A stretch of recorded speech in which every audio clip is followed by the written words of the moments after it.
What started on the drawing board became a trophy. Engineers at Federal Premium Ammunition designed the trophy-bonded tip bullet to deliver devastating, bone-crushing performance. With a translucent polymer tip and boat tail design, Trophy Tip provides flatter trajectories and improved accuracy. Plus, a solid copper shank jacket and bonded core mean high weight retention and deep penetration. Trophy Bonded Tip from Federal Premium Ammunition. Claim your trophy. From the Deer and Deer Hunting headquarters here in Iola, Wisconsin, welcome to Deer Talk Now. Thanks for joining us once again. I'm Dan Schmidt along with Brad Rucks, and we are into rut season, which means we probably shouldn't be in the office today, Brad. We probably should be sitting in a tree stand, but we wanted to be sure we were here for everybody to talk deer hunting again. I just can't get out of the office enough days. But yeah, absolutely. It is time to be in the woods. We actually saw a buck chasing a doe this past weekend. I know it seems a little bit early, but he was definitely on her and, was chasing. So it is time to be in the woods. It's starting up. You usually see that it just kind of trickles in with some of the younger deer, but especially this week, next week, even the week after that, it's going to be rocking and rolling across deer country. I mean, it doesn't really matter where you are. South a little bit different, and our friends down in the South, Alabama, Georgia, you're going to be seeing that, a little bit delayed, about a month later, yeah. Texas, South Texas. But here in the upper Midwest, the Midwest, all over the place. I just got back from Oregon. We didn't see any rut activity quite yet, but there's laying down a lot of sign. Yeah, scrapes, rubs are showing up in the woods, so it is definitely time to do your research, figure out where you want to be in, and get in the tree stand. Get in the tree stand. One thing we talk about, Brad, we talk about a lot is tactics, and we talk about scent usage and not only scent-free tactics, but urine-based scents, mock scrapes, that type of thing. We also talk about calling, and we've had several guests on over the years that are calling experts. We've had Mark Drury, we have had Jerry Peterson. Today we're going to have a special guest, Paul Vaicunas from Western New York. He's with Duel Grunt Calls, Duel Game Calls, and they have the stretchback grunt call. Kind of a new look at grunt calls, but I know you've had some success with grunt calls, Brad. What are some of the things that you're looking for when you're up in a tree stand and you're hunting this time of the year? The biggest thing is trying to get the buck. If you want that deer to come by you and he's not close to you, you got to get his attention. And a lot of times people just don't realize that when that buck's out cruising or he's got something in his mind, you almost have to break his train of thought to get him to come by you. And that means calling loud. Right away you might not want to call loud, but as he, ignores the call, I don't think he's ignoring it. He just doesn't hear it. Because normally, once they hear it, they always stop. It doesn't mean they're going to come in, but they'll definitely look, consider what they're going to do next, and if he's going to come, great. If not, you might not want to call again because he's already heard it. You might want to touch it one more time. If he ignores it, put the call away. Yeah, that's good advice. It's almost like saying, hey, with a grunt I'm call, over here. I'm over here, and get him to move. But Paul's going to give us some insight on that. I want to remind everybody, check out the specials at Shop Deer. Actually, today's product that we're going to be talking about is on special at Shop Deer right now. It's the stretchback grunt call. You're only going to get it at Shop Deer for this price, $25.24. One of the best grunt calls made. Paul's going to tell us about it, but he's also answering your questions. We've got, let me see, Brad, we got 1, 2, 3, 4, 5, 6. We got about 6, 8 questions from everybody from Facebook, nice. Google+, Twitter. People are sending them through Pinterest, if you can believe that. But we're going to answer your questions. As I mentioned last week, if we answer your question on air, send me an email. We're going to get you your prize pack out. The prize pack is the Deer and Deer Hunting rut calendars. We have those in stock right now. They're the 2015 version. So get this. It's going to tell you when to hunt the rut for next year. And so we have those at Shop Deer as well, shopdeerhunting.com. And as with everything, today's product's not going to be included because we have a special price on there, but the calendars, anything else, if you want to buy extras for family, friends, for Christmas, just enter Deer Talk in that checkout box. When you check out, you're going to get 10% off your order just for watching Deer Talk Now. Let's get Paul on the line, Brad, and let's talk about some rut hunting.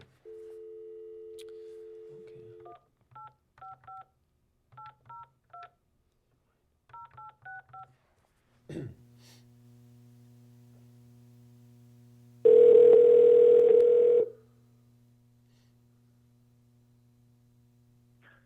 Good morning, Duel Game Call. This is Paul.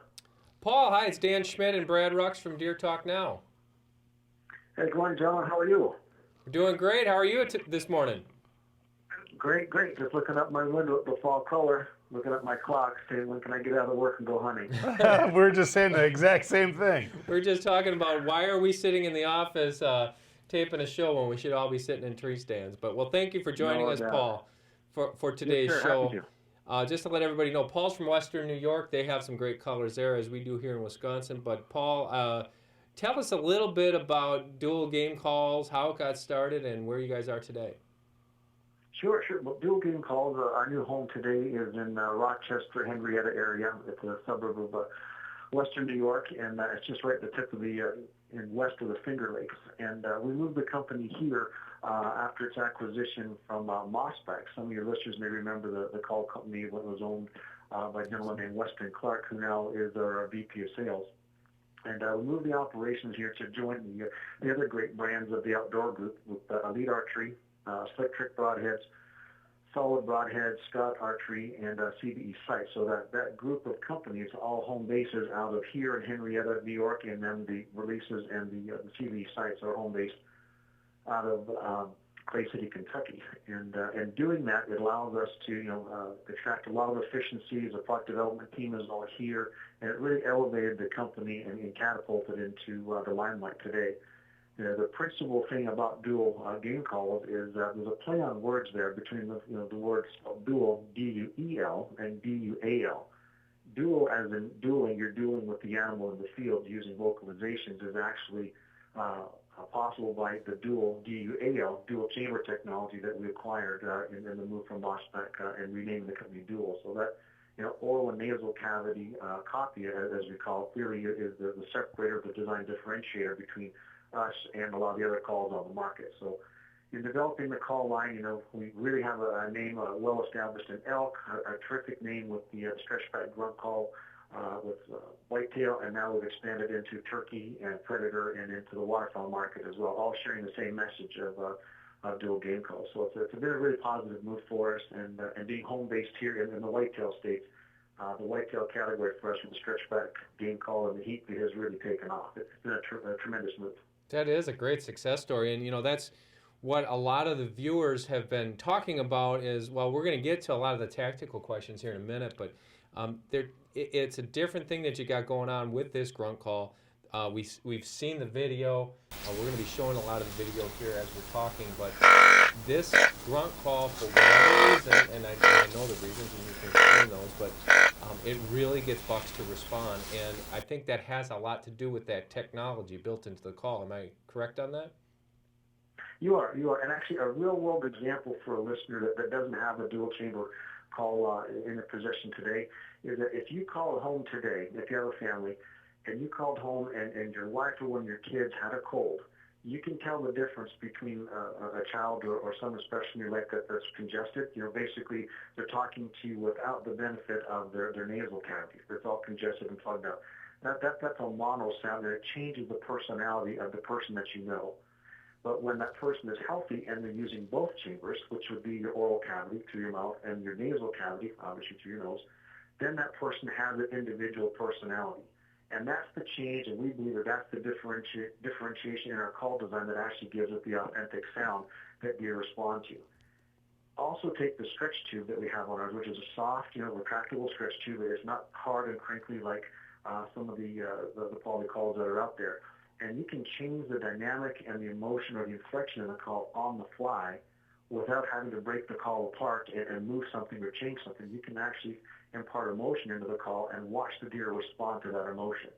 And when we present the call, and we hear all across the country all the time, is that the deer didn't respond to my initial grunt, but I changed it on the fly. As soon as I saw that deer's head pick up or snap and look my direction, then I know instantly that's the sound, that's the authenticity, or that's the tone that deer is responding to, and I can keep that call engaged with the animal and draw that deer closer.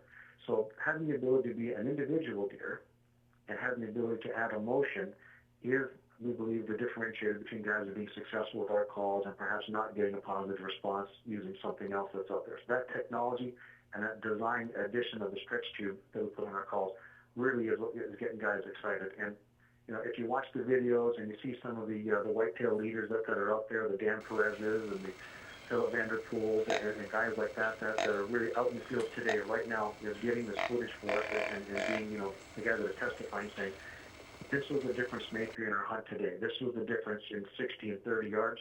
And if it relates to the call, then we're pretty proud of that. And I think your viewers are going to enjoy some of the success, watching it on film and then duplicating that effort, when they actually get a call in their hand and actually get it there and hang in a tree themselves. Absolutely, and that's what you see in these videos. We can talk about it all day long, but until you actually, there's one of these clips that this buck would just make me come unglued. It's a big, tall tine deer, and it basically walks past the guy's tree stand, and he calls the thing right back in. And it is, I think, when you're talking about the distances, getting a deer's attention at 60 or 80 yards is one thing, but then getting his attention to come back is another thing, and it has to do with that sound.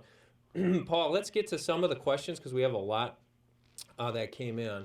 And these are tactical questions. We're just going to Brad and I are going to rapid fire them at you, and you just Sure. do your best on them. But the first one comes in, I think most of these came in through Facebook that we pulled again today. But the first question says, I've heard that you should call aggressively and also just a few times with a grunt call because being too aggressive could spook the deer. What are your thoughts on this, and when is the best time to use either tactic?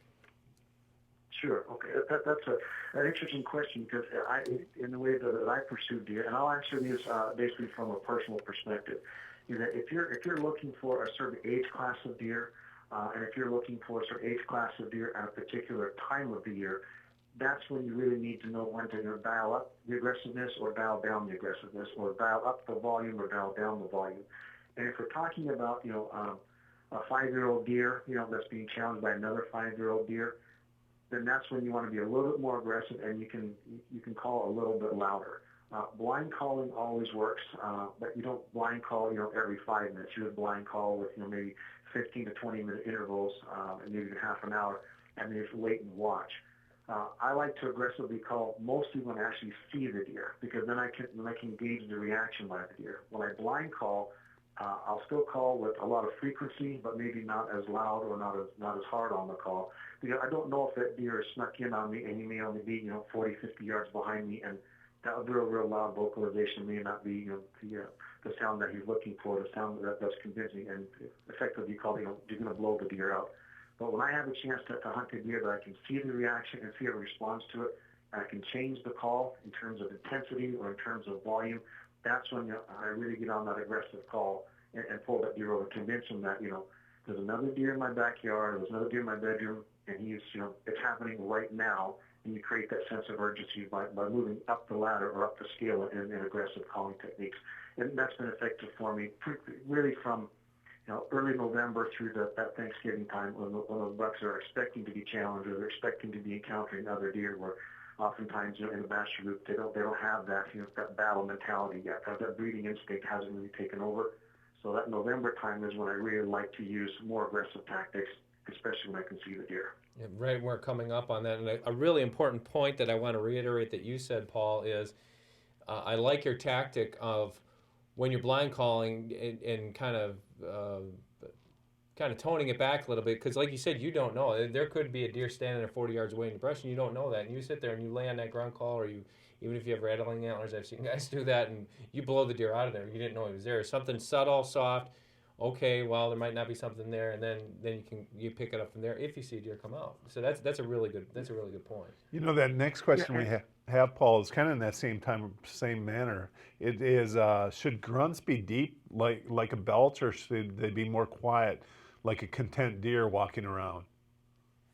The neat thing about deer, no matter what time of the year, and no matter what state you hunt them in, no matter what the age class is, all deer have one thing in common, and that they vocalize. And like I said earlier, in the design of the grunt call that we have, the stretch back grunt call, is that it's very individual. Here's a real world example. Everyone has seen a 120-pound German Shepherd with the highest, smallest voice out there, and other guys have seen, the 30-pound or 50-pound bulldog that's got the biggest voice. The calling so much to me isn't so much about whether it's a deep grunt or a high grunt. It's about when you use it. And deer are going to respond differently at different times of the year. But I would say if I could pick one call, it's going to try and mimic maybe that 3.5, 4.5-year-old deer, maybe not the most dominant deer in the woods, because you don't want to challenge or blow at a deer that most guys would be very, very happy shooting. You know, a lot of deer in a lot of states, when they get to that 3.5, 4-year-old deer, that's a wall hanger caliber deer. The 5 and 6-year-old deer may be some of the world-class size deer. But for the guys that are bow hunting a wild whitetail, you know, and how difficult that is, beautiful 3.5, 4.5-year-old deer, wall hanger quality deer, are going to respond to our stretchback grunt call, what we call the number 6 position on the soundboard. It's not the deepest grunt sound that we have on the call, and you can actually roll the O-ring down on the reed to make it super, super deep, and that really is going to mimic the oldest, most dominant, biggest chested deer in the deer herd. But the number 6 position is going to give you still that grunty, that bucky sound that everybody responds to, that everybody likes to hear when they pick up a call, and we get that same reaction from the deer. Every deer responds to that, you know, number 6 position call that we have when it actually comes right out of the package. You know, I love what you said there with the different vocalizations that the deer make, because I can remember back when I was a kid, my dad told, oh, it was an old buck. I could tell by the deep grunt. You know, and I can't tell you how many times I was in the stand already and I've heard that deep grunt, like, oh yeah, this is going to be a good one. And out comes a little 1.5-year old. Yeah. You know, it totally shocks you. Exactly. So no 2 deer are the same, you know, no matter what their age are. No, that's right, and it's the same thing. The scenario Paul said about dogs is we have a little 25-pound. Well, it's a mixed. It's a blue heeler, but that dog will scare the heck out of you if it's in the dark, because it's a deep call. But the other thing too is when to blow that call. That's I think the key that Paul brings up here is when to blow that call and not being afraid of it. Yeah. Brad, you mentioned this too. Is not being afraid to call blind. And not being afraid to call loud if you have to. You kind of got to throw, and we hear these stereotypes repeated over and over and over again, even though we have all this great information and people like Duel making these calls that are really high tech. But you just kind of got to, I guess, just kind of go, I don't want to say casual into the woods, but go with saying, well, you know, I'm going to try some things. I'm not going to get all so paranoid that I'm not going to call, or I think I'm calling too loud. You just kind of got to go with the flow. And I think hunters in general get so, you know, so you blow multiple different grunt calls and you find one you really like. It's because you like how that sounds. It doesn't mean the deer like how it sounds. So, you know, with theirs being able to change that ability of the different grunts, I think it's a huge key to your success. Paul, next question. Go ahead. I'm sorry. Go ahead. If I could add just to finish, because I think both these questions sort of, bump one on top of the other. When you're blind calling, and it's when the calling is best is your early morning when it's still and it's nice and cold, and late in the afternoon when it's still and maybe getting cooler from the afternoon thermals and heat. When I blind call, one thing I like to do is make the deer hunt for me now. So by taking the stretch tube, because it's flexible and it won't make a crinkly sound, you can actually turn the call left, turn the call right, turn the call up, turn the call down, and project that sound in multiple directions. Just like a deer when he's walking, he's turning his head, he's picking his head up and down, or maybe he's turning the corner around a fence or coming out of a cornfield. That sound is going to change. If the sound is only ever going in one direction, that's a one-dimensional sound. I would much rather a blind call in several directions, make the deer hunt for me, and then he gives himself away so I can see him first before he sees me. Yeah, that's a good tip, and it's something that. Another thing is a lot of times you think the deer is going to come from that way, you think the bedding area is back that way, and you keep calling and you keep broadcasting that sound to that area, and all of a sudden, guess what? He shows up behind you because he is hunting you. Yeah. It's just almost like a turkey hunting you when you're calling a turkey. That turkey's always going to try to come in. They seem to know where that call's coming from exactly. Paul, we got about 3 more questions here we want to get to. Great. This one we touched on just a little while ago, but the viewer wants to know how can he incorporate deer grunt with rattling antlers, and should he or should he not do that? Sure. With rattling, and that's a fun technique to use, and I like to use that a lot. With grunting and rattling together, you like to open up, and you guys have all seen it on video, and it works just as effectively as you see it on video. That's a real-world experience with uncut footage. You know, where deer are grunting, they're tending deer, they're tending does, and then they get challenged, and now they're forced to fight. So typically that experience, if you're trying to create the imaginary image in that deer's mind when he's listening to this, he's listening to a buck that's tending a doe, so he's going to be grunting. And then once they start getting into that imaginary scenario where I met another deer and I have to fight for that doe, that's when the clash of antlers come together. But what I like to do in the middle of that antler fight, if you've really heard 2 big bucks really going at it, I mean those real knockdown, drag-out fights, is I rarely rattle from a tree. I prefer to rattle from the ground because it's a fight. And there is branches breaking, there's leaves scuffing, there's hoofs pounding, and deer, just like two men wrestling, they're going to grunt and groan and expel a lot of air. So beyond just grunting, I like to actually use my voice and expel a lot of air, just like I'm expending or expelling a lot of energy to push that other wrestler away from me. Well, those deer are doing the same thing. Their noses are getting pushed into the ground, and they're pushing and shoving. So grunting and actually, huffing, and some guys call it snort wheezing, but I just call it just huffing because they're exerting a lot of energy and stomping the ground. Putting all of that together, in addition to grunting, is really effective technique. I find that deer come in, now they're convinced that the fight is really on. If you're rattling just from a tree, or you're not introducing some of the other elements of creating that imaginary fight, again, that's a one-dimensional fight or one-dimensional sound, and some guys will get a reaction out of it, but to be the most convincing, you have to add all the elements of the fight for rattling. And the grunting is what starts it, and then the antler rattling and the huffing is what finishes it. But absolutely grunting is the lead into the fight because you're saying, this doe is an estrus, I'm tending her, she's mine, and then now I get challenged.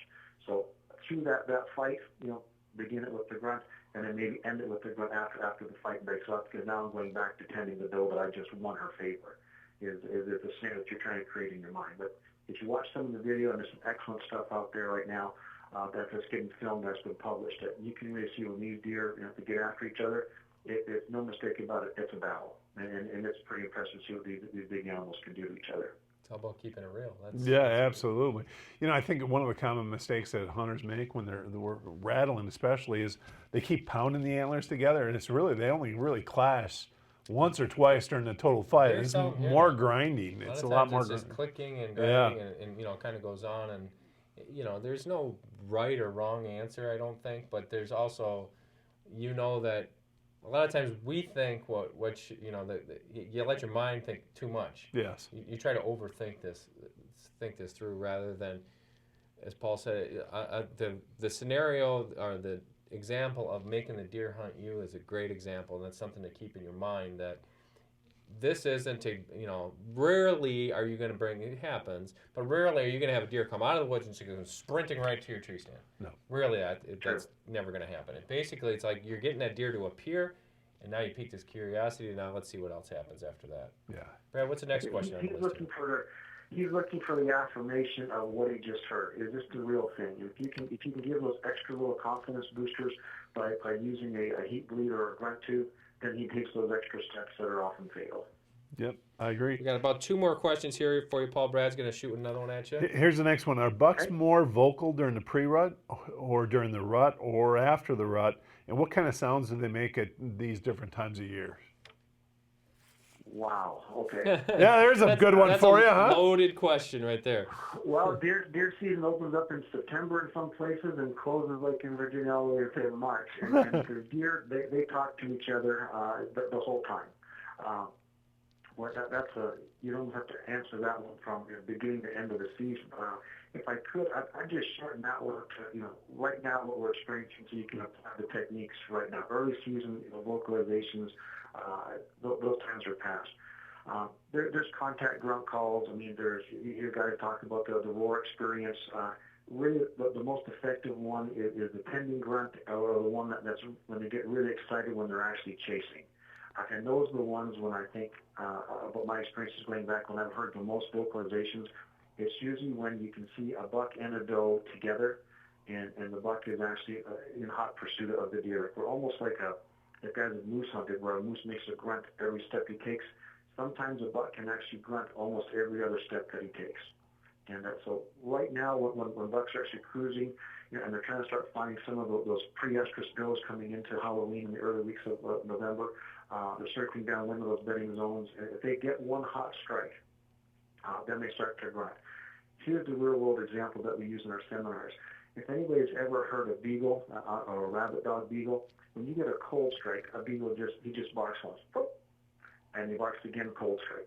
When he gets a hot strike, which means that rabbit is really close, that's when he really vocalizes a lot and he gets really excited and all heck breaks loose and he barks continuously. Well, a buck oftentimes can do the same thing, like where he's just They're communicating. He's grunting every now and then as he stops. But when he gets on a hot doe and he gets on that trail, that's when he gets excited, and that's when he starts to talk a lot more. So that's when I would say, all the way back to the first call, aggressive or more frequent grunting creates the image that there is a hot doe here right now, and if I'm another deer, I better do something about it. So vocalizations typically have, November is the time when they do an awful lot of talking. And that's the fun time that we're headed into right now. So I would be more prepared to call more in November than I would say in September in bachelor groups when they're not they're interacting with the doe so much, or late season when they're thinking more about putting on the feed bag and restoring their rut energy that was expended. November is the time to talk. That's really the best time to do it. November is the time to talk. I'm right. That's a good quote. Last question for you, Paul, and this. You actually answered 3 other questions in that question, so you were pretty efficient there. Last question here. Viewer wants to know: are there differences? This is an interesting question. I'm just going to read it. Are there differences in how a buck grunts in the morning versus the afternoon? Oh, not that I can say that I've heard, and not that I've actually read anything scientific that says morning or afternoons they say something different or they grunt differently. You were going to educate me if you answered something different than that, because I had never heard that either. So yeah, so I would say it's all relative to the experience of when they of how they're interacting with the doe, whether she's an estrus and she's hot or whether she's not. And whether that buck picks her up in the morning or is trying to put her to bed in the afternoon. I think that there's more activity depending on the temperature, whether it's morning or afternoon. Those cold mornings just seem to be, more exciting. Certainly they're prettier, but I think as bucks are trolling all night and they're trying to put those last does to bed, that late morning, that 10, 11 o'clock that you hear so many big deer getting killed at that 10, 11 o'clock, I think his mind is in a different place then than perhaps it is, maybe later in the afternoon when he's thinking about something else. I've found calling in the morning more responsive than they're calling in the afternoon. Very cool. But to say that they sound different, no, it's the same vocalization. It's the same vocalizations, and that's same way I would have answered it. Well, Paul, we want to thank you very much for joining us today. Really appreciate your insights, because I think a lot of this stuff is going to help people not only get closer to deer, but actually score this fall. Great. Well, thanks for having us on. And from all of us at the Outdoor Group, I'd like to wish everybody a safe hunt, God please, and a successful hunt too. And enjoy the fall color, fellas. You too. Thanks, Paul. Okay. Thanks so much. Bye-bye. That's very cool, Brad. A lot of these things, we talk about, like I said, but just to hear Paul reiterate some of the things, and also some of these tactics are, some things you might overlook when you're out there hunting, and it's very interesting to see how he says that, especially that last example with when he's talking about a beagle. It's the same thing. You do hear that. Yeah. And a deer is the same way, wired the same way. They smell. We know through research a deer smells very similar to the way a dog smells. And if they smell a hot doe, it's probably going to elicit a different response in his grunting than it is if it's a cold scent. And whitetails they get excited as well. I mean, you use that beagle example. When that thing's a long ways away from the rabbit, it's a sound, it's there. Yip, yeah. But he doesn't really have that excitement. When they're on that rabbit, I mean, it is exciting. And that's the same as a whitetail. I mean, when they're on a doe, they're excited. I mean, sometimes you think about how many times you had bucks run past your tree, and a lot of them aren't that loud, but it is constant. It's as they're going through. And it is a constant. So, when people say overcalling, if you can replicate that, and a lot of times when I get aggressive calling, like when I'm calling constant, I wait till doe goes past me and she's going in the bedding area and I can still hear. And then when she's almost out of sound, I'll make that sound, because I want the other deer that are further away to be able to hear. They probably can still hear that doe, and now they hear the buck tending her. They think another buck came in, a rival. Now they're going to come in there and compete for it. Well, we talked a lot about it today. We talked about what you should do and when you should do it and how long and how loud and everything. Everybody's going to be asking me, okay, how do I get a stretch background call? ShopDeerHunting.com. It's as easy as that. Just click on over to that part of our page, and you're going to find them. They're on sale right now. I cannot promise it's going to be this price forever. They're $25.24. That is very cheap for really good quality dual chamber grunt call. We have other products in Shop Deer. This one you're not going to get the Deer Talk discount on it because we have it discounted so deeply for this show. But anything else you buy from us, from Shop Deer, you get 10% off if you mention Deer Talk. Just put right there in the checkout box, Deer Talk, one word, you're going to get the 10% discount. And also, make sure you get your 2015 deer and deer hunting calendars. We got those fresh in stock. Cannot promise we're going to have these around forever. This year we actually sold out of them. So if you want to make sure you get your calendar, just throw one of those onto your order. We've been doing these for almost 30 years, and everybody loves them. Charlie Alsheimer's photography is in here, and his exclusive rut predictions right there at Shop Deer. For Brad Rucks, I'm Dan Schmidt. Thank you for joining us for Deer Talk Now. Get out there and do some hunting for yourself, and make sure you send us the photos because we'd like to put them up on our website, deeranddeerhunting.com. We'll see you again here next week.